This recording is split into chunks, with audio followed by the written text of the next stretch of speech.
موعد مباراة بلجيكا ضد كندا في كأس العالم والقنوات الناقلة. هيا لنبدأ.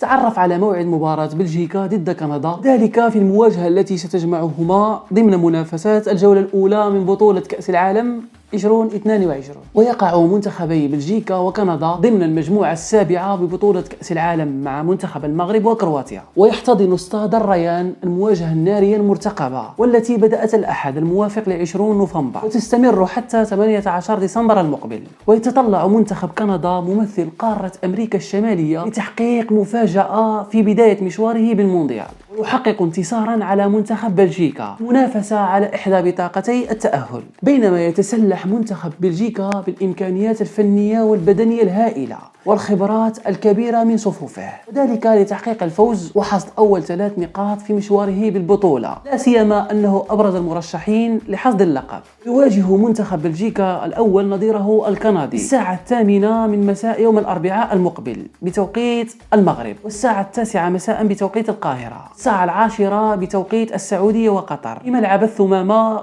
بالدوحة قطر. بدأت منافسات بطولة كأس العالم 2022 يوم الأحد بمواجهة قوية جمعت بين منتخبي قطر والإكوادور في افتتاح المونديال. وستذاع مباراة بلجيكا ضد كندا يوم الأربعاء عبر شبكة قنوات بي إي سبورت القطرية، قنوات الكاس الناقل الرسمي لمباريات بطولة كأس العالم هذا العام في خدمة بي إن كونكت.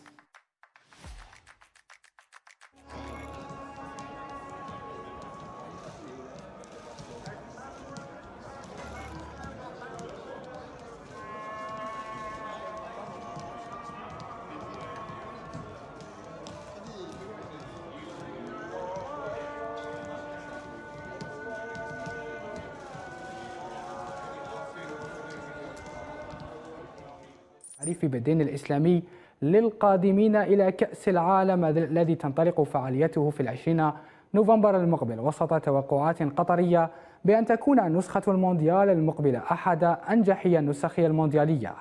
وانتشرت صور كثيرة للجداريات التي تستهدف تعريف ملايين الوافدين على منطقة الشرق الأوسط والخليج من أجل حضور العرس العالمي بسماحة الدين الإسلامي، حيث تضمنت الجداريات أحاديثا لخير الخلق الرسول عليه الصلاة والسلام عن الأخلاق والأعمال الصالحة وضرورة فعل الخير في الحياة الدنيا بلغة عربية مرفوقة بترجمة إنجليزية لكل حديث من أجل سلاسة الفهم والتمعن لمختلف الوافدين على قطر.